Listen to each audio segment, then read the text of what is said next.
staff training is coming. There's no stopping it. And instead of piecing it together mere hours before the staff arrive for the summer, here are some things you can be doing right now to get ahead.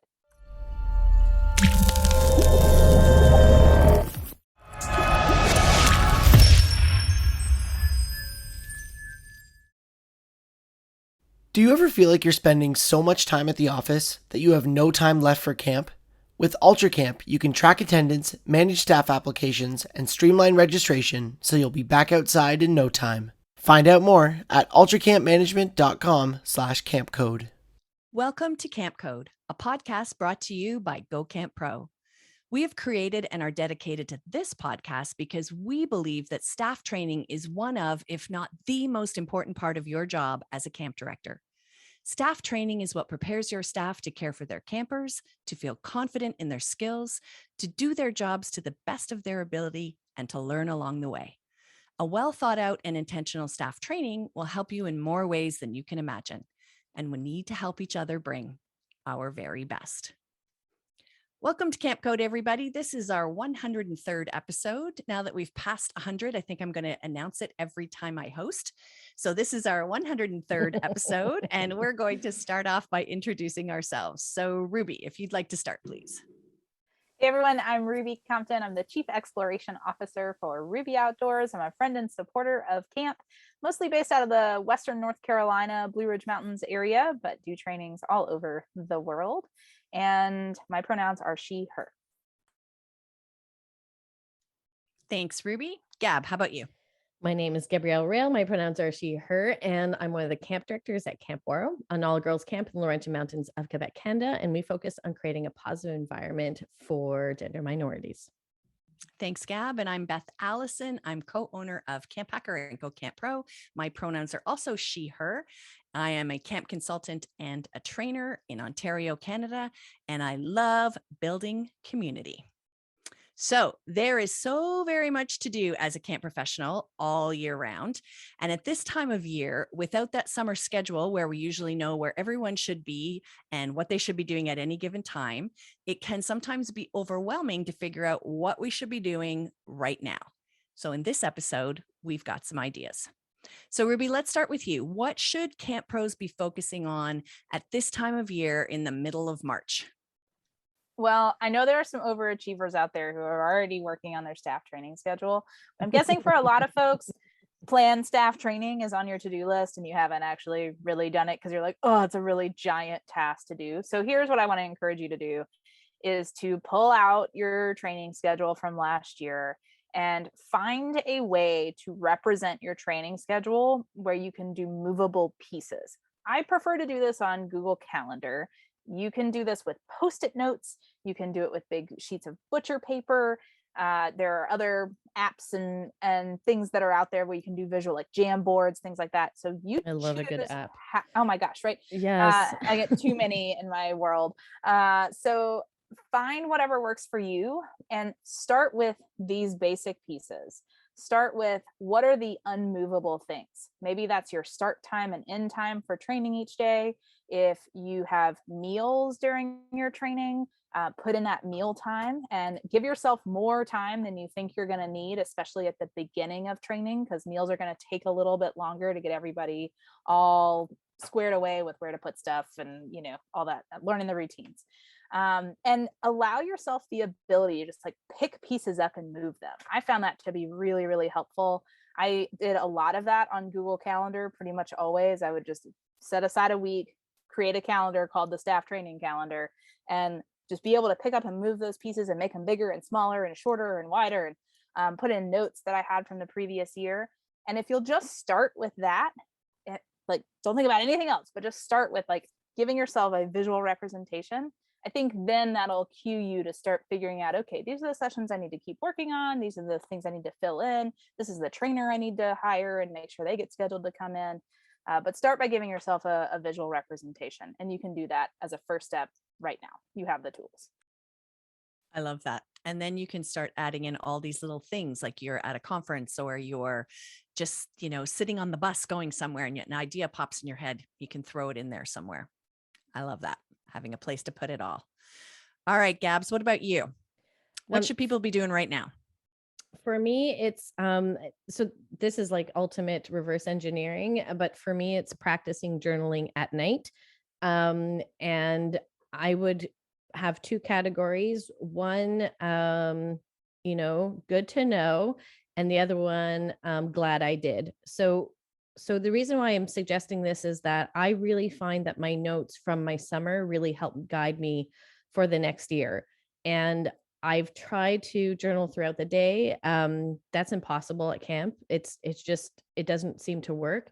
And there's so many things throughout my day where I'm like, oh, I really should be teaching staff this, or I wish I would have done this, or I have a great idea for a program, but there's no time to do it. And I also forget some of the awesome things that we did. Like, I'm so glad we took the time to X. I'm so happy that we did this training because wow. And I'm not aware necessarily the training that we do on the day of the training, how it impacts us during this, how it's going to impact us during the summer until these situations actually happen or those scenarios actually happen. And then I'm like, wow, we did take time to do this.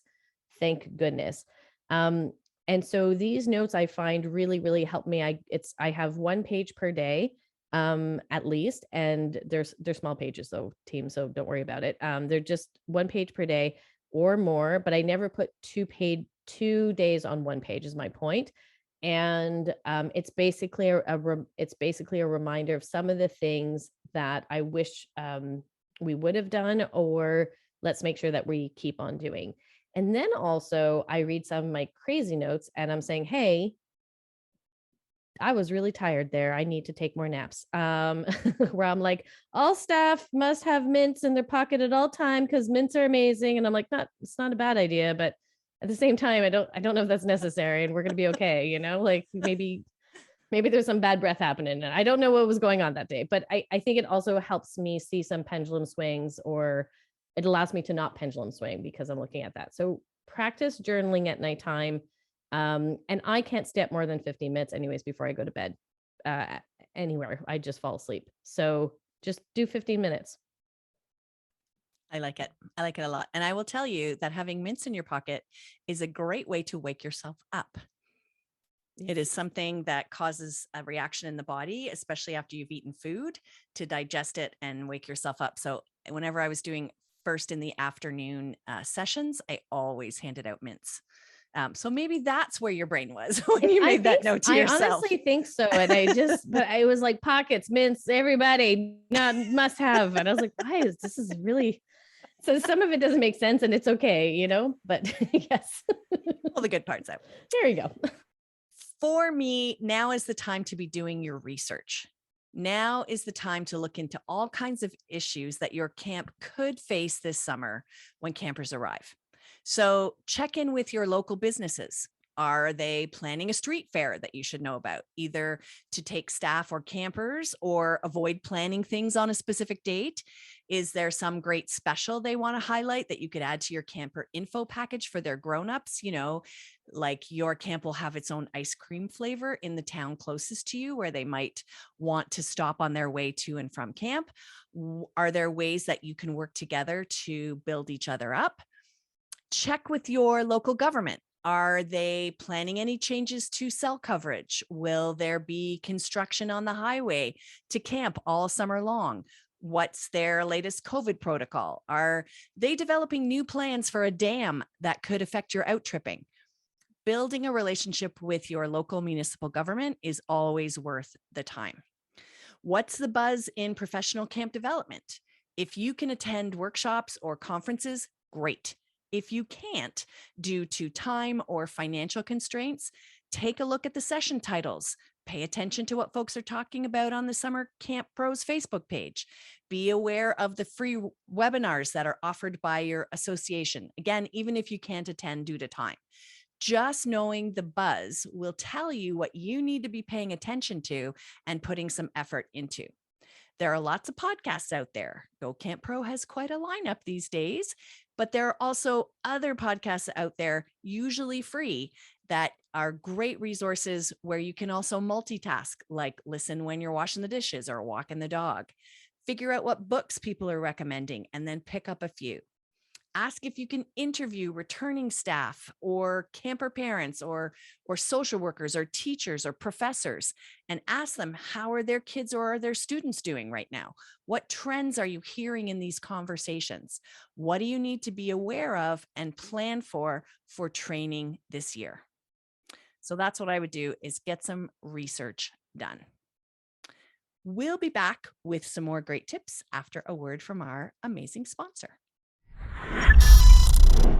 Hey, Ruby, I can't help but notice you look a bit distracted today. Huh? What? Seriously, what are you doing? Scrolling Instagram. But we're podcasting. I know, but UltraCamp's Instagram account has some really good stuff lately. Okay, check this out. They have this post where it talks about what anxiety looks like in kids, and it has specific, like, what does it look like, sound like examples. Love that. And I am hypnotized by them taking one of their brochures and making it into an origami flower. What? It's so cool. That really does sound cool. What's their account? I'm going to look that up. It's UltraCamp HQ, all one word. And it's worth the follow, even if you aren't shopping for camp software, because they post some super useful content. Also, did I mention that UltraCamp is offering a guide titled 5 Unique Ways to Connect with Campers Outside of Camp? When you visit ultracampmanagement.com/camp code, you can download this free guide and find out there also how UltraCamp offers no limits on what you can report on or how often you can get insider advice. With UltraCamp, you get unlimited custom reports, unlimited support, unlimited training, and unlimited users. UltraCamp's goal is to provide resources so their clients can spend more time in camp doing what they do best. If all this doesn't sound like your registration software, don't you think it should? Visit their website, ultracampmanagement.com/camp code, and set up a time to chat. They look forward to meeting with you. And we're back. All right, Ruby, what else should people be working on in March?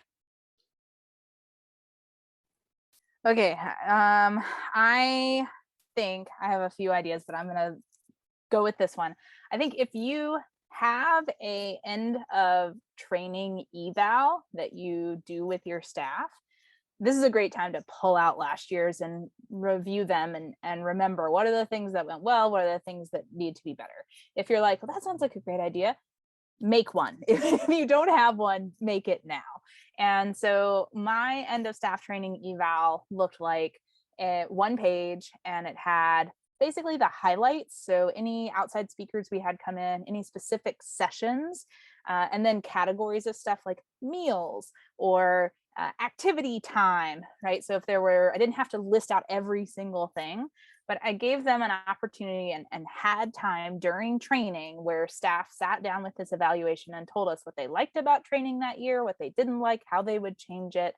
And of course, at the end of this eval, it also asked, anything that you think particularly went well that we should definitely do again in the future, anything that you think we missed or need more of. And this is useful. It was anonymous, and it was such a useful tool for checking in on how we did with training. And you do not need to wait until training or the day before you're going to distribute this to develop this. Do it now. And even if you're leaving some spaces blank because you're like, I don't exactly know what the sessions are going to be called, that's okay. You can make the template. You can, again, put in those immovable pieces that you know are always going to be there if you have daily routines or check-ins or reflection or cabin time or whatever that might look like. You can go ahead and put those on there. And then as you get closer to camp and if you've filled out more of your staff training schedule, then you can fill those in.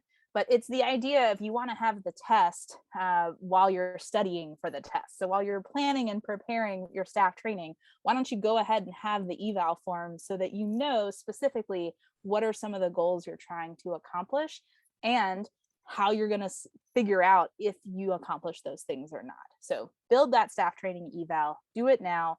Obviously, it doesn't have to be on paper, but definitely create time during your staff training, even if it's 15 minutes, for staff to fill out an evaluation and make that evaluation right now. Yeah, so important, not just for you to get the information, but for folks to feel like they had a say. I think that's important when you're training staff. All right, Gabs, what about you? What else should people be working on in March? For me, it's as we all know, I love collaboration, and I would be pulling a couple of staff members to work on a couple of pieces for the summer, and that's for two reasons. One, so that these pieces get done, and that you have other people's inputs in it. But two, it's building team right away, and I find that it's difficult to maybe motivate or get individuals before the holidays to work on camp. Their brain's not really in it. But around March time, people are really looking towards, the St. Patrick's Day is around the corner. There's some, fun stuff that's happening. Everybody's hopeful for spring. For those of us that live in Canada, we're very hopeful, and then we get disappointed, but we still need that community to bring us back up. But this is a time where people are thinking about the summer. So choose one, two, or three projects that you're interested in. It could be building community with first year staff members. It could be how to welcome this year's campers. It could be a fun staff night out. Something that's simple, something that's easy, and bring some staff members together and work with them over Zoom, over the phone. If you can in person, that's amazing. But you're building community right now with a handful of staff members, and that energy is going to transcend into your staff training. Equally so, you can give them a sneak peek behind the staff training curtains and say, hey, this is what we're looking at, this is what we're thinking. We have a couple of guest speakers. What do you think about that? They're all going to say it's great. They're excited about the guest speakers. That's really fun, but they're going to tell their friends, and that's amazing. That's how you want to leak that information. So get those little committees going, and start building connections with your staff members now. Fantastic. For me, it's the time of year, if you haven't spent time on it already, to start to review and reimagine ways that you already do things, even if they've been successful. There's always a way to tweak things, to make them better, or to change things up, both to satisfy people who return every year and to role model that change is exciting and good for us. I would either be reviewing these types of things myself, or because I'm already so busy, maybe I could find expert volunteers to help me out. So these would include things like my camp menu. Do I have an alumnus or a parent who is a dietitian? Have I gone over my camper staff and parent surveys to see what's popular and what's not? Do my research now. See how I brought that point back in again from my first one. Doing research now is going to really help you. I mean, is chicken going to be insanely expensive this year? If so, what do we do for our menu instead? Because we know prices are going up all over the place. How about rethinking your protocols for power outages or weather emergencies? Climate change is affecting us more and more every year. How could this affect camp this summer, and what can we do to be more prepared? How about your staff manual? Has it changed since 1990? Have you taken into account all of the new protocols, the different ways staff are learning these days, the knowledge gap many staff are likely to have after 2 years in a pandemic? Is your staff manual fun? Is it easy to understand? Is it engaging? What can you do to improve your environmental footprint at camp? How can you reduce, reuse, recycle, upcycle? Can you partner with a local pig farmer to help with food wastes? What other local partners can you partner with? What else can you spice up or change altogether? Themes, programs, campfires, offsite trips, drop off and pickup, information packages that go out to campers, to staff, to campers' grown-ups. Nothing should be off the table. So now is the time to really start thinking, talking to other camp pros, sharing those ideas, asking questions, dreaming of all the possibilities, and figuring out how you can make them work. So start taking a look at things and how can we tweak everything to make it better? Does anybody have anything else they'd like to share? I have one more I'd love to throw out. Yes, Yeah. please, Ruby, go ahead.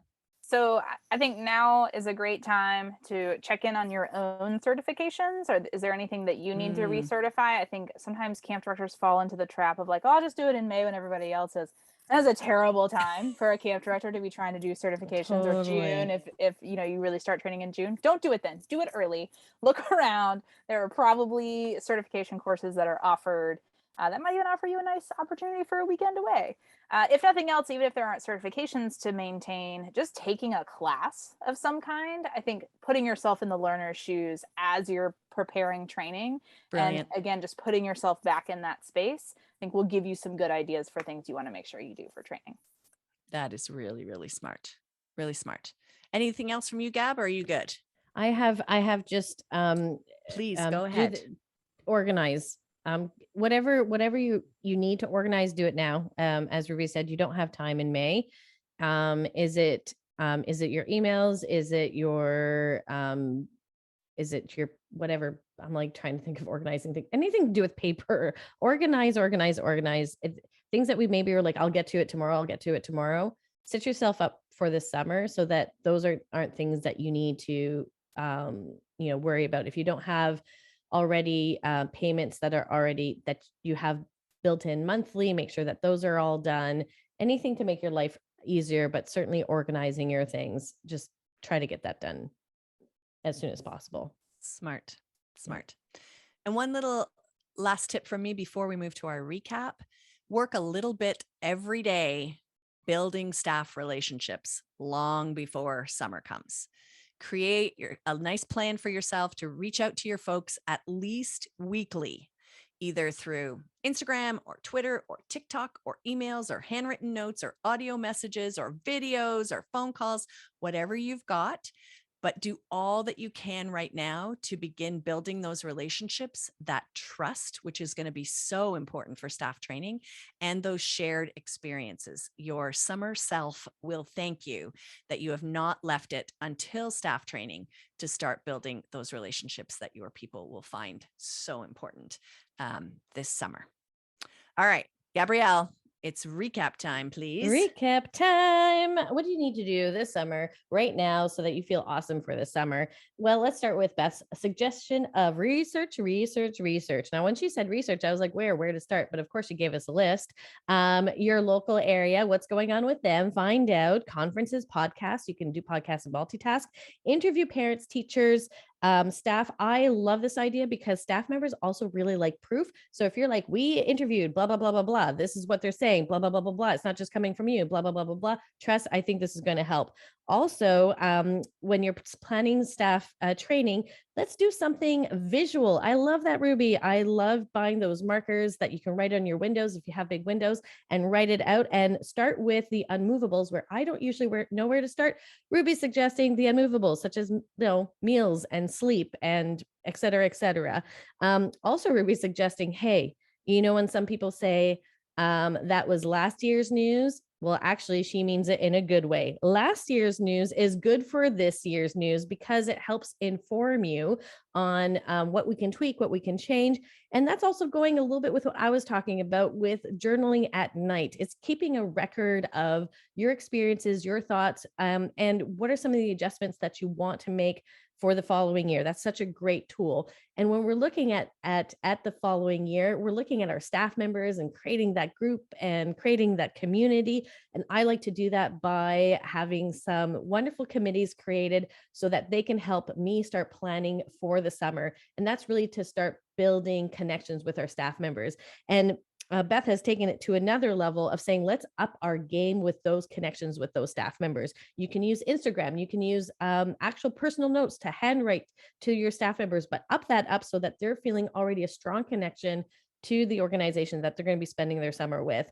And also, when we're looking at that, we can also look at a little bit, what can we do differently? What could we do better, including our camp food or staff manuals? Maybe we're partnering with local partners or info packages. That could be something that you talk to your staff members about. Hey, like, what could we do differently? Could we do better? Maybe we build a community. Either way, these are just some suggestions on how to make your summer awesome if you start doing it now. Thanks, Gab. That skill that you have really does amaze me every single time. Mm-hmm. Thanks for sharing it, making us look good. Here is how you can get involved. You can tell us your thoughts on this episode by using the hashtag camp code. And you can also tell us the topics you'd like us to discuss, which we've been getting some recently and we're really excited about. It's really helpful for us to know what it is you'd like us to chat about, any guests you recommend that we might have on the show, or any great leadership tips that you have to share. We would love to hear from you because, as we say every time, we're all about sharing in this industry. And if you have found our podcast to be useful, we would love it if you could give us a rating and a review in your podcasting app. Your feedback does help keep our show going. And if you'd like to contact us individually, here's how you do it. Ruby, let's start with you. You can reach me, Ruby, at rubyoutdoors.com. You can also follow me on Instagram at rubyoutdoors or on Twitter at rubylyn85. Thanks, Ruby. And Gabrielle. You can get in touch with me at info@waro.com. Waro spelled OUAREAU.com. And you can also follow me on Instagram at Gabrielle Rail, and Rail takes 2 L's. Thank you. You can visit our website, gocamp.pro, email me directly, Beth at gocamp.pro, or find me on Twitter at Topaz. And for our next podcast, we are going to answer this age-old question: what do we do when we lose our dream team?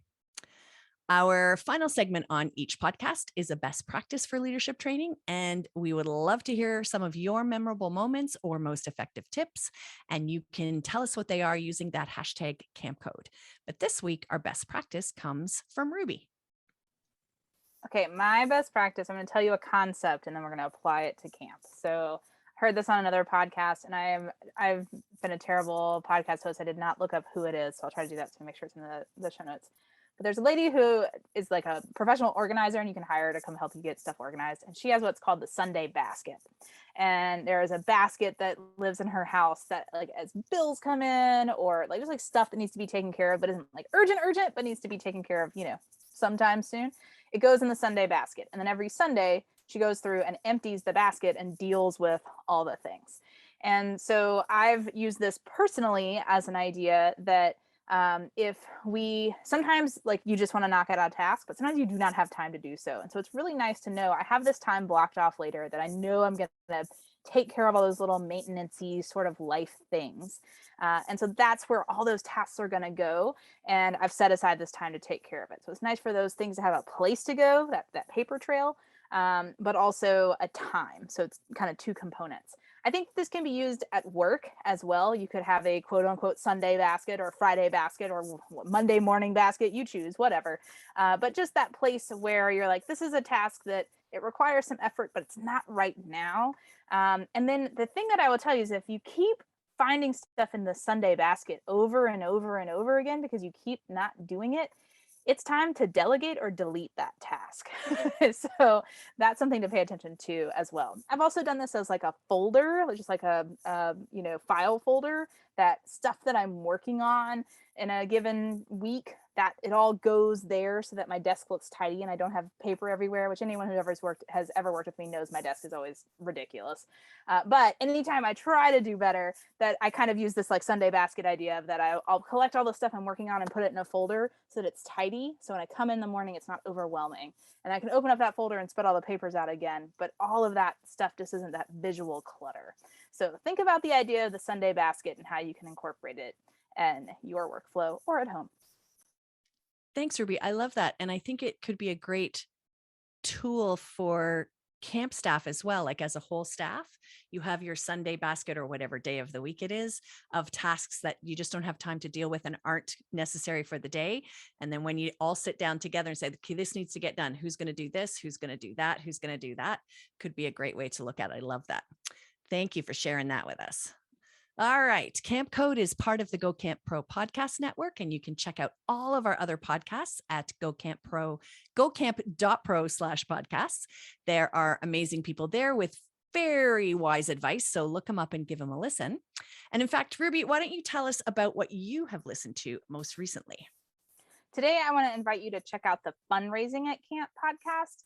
If you ever have or plan to ask folks for money, again, organizationally or personally, this is a podcast you need to be listening to. In all transparency, I edit this podcast, and so that is part of the reason that I listen to it. but the practical tips and tools have gotten me so excited. It makes me interested in looking at jobs that do fundraising and development work. Isn't that wild? So, especially if you're gearing up after an exciting or disappointing fundraising year, this podcast gives you the tools to take your philanthropy program to the next level. You can look for fundraising at camp, and that at is like the at sign in an email. So, fundraising at camp in your podcast app of choice, or you can go to gocamp.pro/FAC for more info. Thanks so much, Ruby. And now from all of us here at Camp Code, thanks for the listening, friends.